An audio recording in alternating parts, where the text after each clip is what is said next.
દ્વારકા જિલ્લા કોંગ્રેસના પ્રમુખનો પદગ્રહણ સમારોહ પાલ આંબલિયાએ જિલ્લાના સાની ડેમ ખાતે પદગ્રહણ કર્યો હતો। સૌથી મોટું નિવેદન સામે આવ્યું હતું કે અહીંયા દર વર્ષે ખેડૂતોને 10 કરોડનું નુકસાન થાય છે। આવનારા દિવસોમાં જો સરકાર ફેબ્રુઆરી મહિનાની સુધીમાં આ ડેમના પાટિયા ન ચડાવે તો સાની ડેમમાં જ્યાં પાણી હશે એ પાણીમાં અંદર ઊભા રહી જાય સુધી પાટિયા ન ચડે ત્યાં સુધી ઊભા રહેવાની ગણતરી સાથે તૈયારી સાથે જલ સત્યાગ્રહ પણ કરવાની જરૂર પડશે તો કરશું।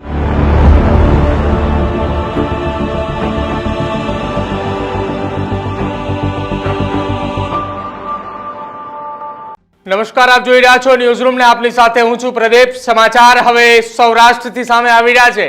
દેવભૂમિ દ્વારકાના પ્રમુખ પદે પાલ આંબલિયાની નિમણૂક થઈ હતી અને પાલ આંબલિયાના શપથ ગ્રહણ સમારોહના કાર્યક્રમને લઈને સૌથી મોટા સમાચાર। દ્વારકા જિલ્લા કોંગ્રેસના પ્રમુખનો પદગ્રહણ સમારોહના લઈ પ્રમુખ પદે પાલ આંબલિયાની નિમણૂક જે છે તે કરવામાં આવી હતી। જિલ્લા કોંગ્રેસના પ્રમુખ પદે પાલ આંબલિયાની નિમણૂક કરવામાં આવી હતી। પાલ આંબલિયાએ જિલ્લાના સાની ડેમ ખાતે પદગ્રહણ કર્યો હતો। પાલ આંબલિયાએ દ્વારકાના સૂર્યાવદર પાસે આવેલા સાની ડેમના કાંઠે તેનો પદગ્રહણ કાર્યક્રમ યોજાયો હતો। આ પદગ્રહણ કાર્યક્રમની અંદર પાલ આંબલિયાએ થોડા દિવસો પહેલા જણાવ્યું હતું કે આ સાની ડેમના કાંઠે જ પદગ્રહણ કરવામાં આવશે। જ્યાં પાલ આંબલિયાનું સૌથી મોટું નિવેદન સામે આવ્યું હતું કે અહીંયા દર વર્ષે ખેડૂતોને 10 કરોડનું નુકસાન થાય છે। સરકારે છેલ્લા 8 વર્ષથી આ ડેમનું કામ પૂરું નથી કર્યું। આગામી માર્ચ મહિના સુધી જો સરકાર કામ નહીં પૂરું કરે તો આવનારા સમયની અંદર ચાલુ કામ ન થાય તો ડેમની વચ્ચે જઈને ઊભા રહેવાની વાત પાલ આંબલિયાએ કરી છે। ગુજરાત કોંગ્રેસના દિગ્ગજ નેતાની હાજરીમાં પાલ આંબલિયાએ આ સાની ડેમના કાંઠે પદગ્રહણ કર્યો હતો। જ્યારે જિલ્લા પ્રમુખ તરીકે પાલ આંબલિયાની નિમણૂક કરવામાં આવી હતી એ જ દરમિયાન પાલ આંબલિયાએ નક્કી કર્યું હતું કે મારા શપથ સમારોહનો કાર્યક્રમ એ સાની ડેમના કાંઠે કરવામાં આવે, કેમ કે છેલ્લા 8 વર્ષથી આ ડેમનું કામ એ અધૂરું મૂકવામાં આવ્યું છે।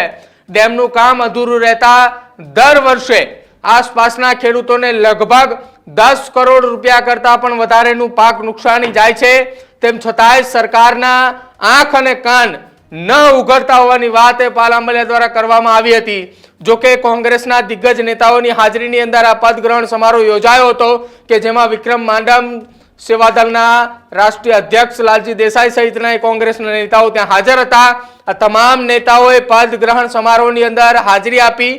પદગ્રહણ કર્યાની પહેલા જ સાની ડેમના કાંઠે તમામ એ નેતાઓ પહોંચ્યા હતા, ડેમની મુલાકાત પણ લીધી હતી અને સાથે જ આગામી સમયમાં આ ડેમની કામગીરીને લઈને જરૂરિયાત પ્રમાણે જે રજૂઆત એ સરકાર સુધી અને અધિકારીઓ સુધી પહોંચાડવામાં આવશે તે તમામ જગ્યા ઉપર પાલ આંબલિયાની લડાઈ જે છે તેની સાથે સમર્થન આપવાનું અને ખભેથી ખભે મિલાવીને લડાઈ લડવા માટેની જવાબદારી અને હા પણ એ કોંગ્રેસના દિગ્ગજ નેતાઓએ પાડી છે।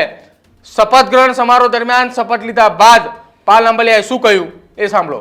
જ્યારે જિલ્લા કોંગ્રેસના પ્રમુખ તરીકેની ઓફિશિયલી જાહેરાત થઈ ત્યારે મેં પ્રણ લીધું હતું કે આ સાની ડેમ જે છે એ છેલ્લા 8 વર્ષથી આ ભાજપ સરકાર બનાવતી નથી ને એના કારણે આસપાસના 32 ગામોને દર વર્ષે ઓછામાં ઓછું સરેરાશ 10 કરોડનું નુકસાન થાય છે।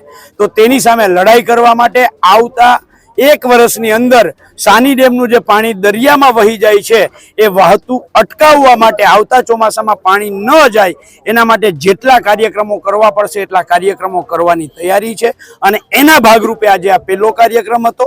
આવનારા દિવસોમાં જો સરકાર ફેબ્રુઆરી મહિનાની સુધીમાં આ ડેમના પાટિયા ન ચડાવે તો સાની ડેમમાં જ્યાં પાણી હશે એ પાણીમાં અંદર ઊભા રહી જાય અને જ્યાં સુધી પાટિયા ન ચડે ત્યાં સુધી ઊભા રહેવાની ગણતરી સાથે તૈયારી સાથે જલ સત્યાગ્રહ પણ કરવાની જરૂર પડશે તો કરશું। તો પાલ આંબલિયાનું સૌથી મોટું નિવેદન સામે આવ્યું છે। સાની ડેમના કાંઠેથી પાલ આંબલિયાએ તેમના પ્રમુખ પદનો શપથ ગ્રહણ સમારોહ હતો જેમાં તેમણે શપથ લીધા બાદ તેમણે આહવાન કર્યું છે કે આગામી સમયની અંદર આ ડેમના પાટિયા નહીં ચડે તો આ ડેમની અંદર પાણી જે છે તે પાણીની વચ્ચે ઊભા રહી જન સત્યાગ્રહ કરવાની જરૂર પડશે તો જન સત્યાગ્રહ પણ કરીશું। આગામી ફેબ્રુઆરી માસ સુધીનો સમય સરકારને આપવામાં આવ્યો છે અને માર્ચ મહિનાથી આ આખા સાની ડેમની અંદર એકથી અત્યારથી જ લઈને આવનારા 6-7 મહિના સુધી સતત આ હાની ડેમના દરવાજા ફિટ કરવા માટે સતત એ જન સમર્થન સાથે જન આંદોલન કરવામાં આવશે, લોકોને સાથે રાખવામાં આવશે અને જ્યાં સુધી આ ડેમના દરવાજા ફિટ ન કરવામાં આવે ત્યાં સુધી સતત લડાઈ લડવાની વાત એ પાલ આંબલિયાએ કરી છે અને સાથે તેમણે એમ પણ કહ્યું છે કે જો આવનારા ફેબ્રુઆરી માસ સુધીની અંદર આ કામ પૂરું ન કરવામાં આવે તો સરકારની સામે લડવા માટે જન આંદોલન કરવા માટે પાણીની અંદર જઈને પણ ઊભા રહીશું અને જ્યાં સુધી કામ ન થાય ત્યાં સુધી સતત પાણીમાં ઊભા રહેવા માટેની વાત એ આહવાન પાલ આંબલિયાએ કર્યું છે। પાલ આંબલિયાના આહવાનને લઈને હવે ચર્ચાએ સૌ કોઈ જાગી છે કે હાની ડેમના કારણે શું ખરેખર આસપાસના વિસ્તારની અંદર જે 32 કરતા પણ વધારે ગામોની વાત એ પાલ આંબલિયા કરી રહ્યા છે કે જ્યાં 10 કરોડ કરતા પણ વધુ રૂપિયાનું નુકસાન થયાની ચર્ચાઓ જે ચાલી રહી છે, શું ખરા અર્થની અંદર એટલું નુકસાન ત્યાં થાય છે ખરું?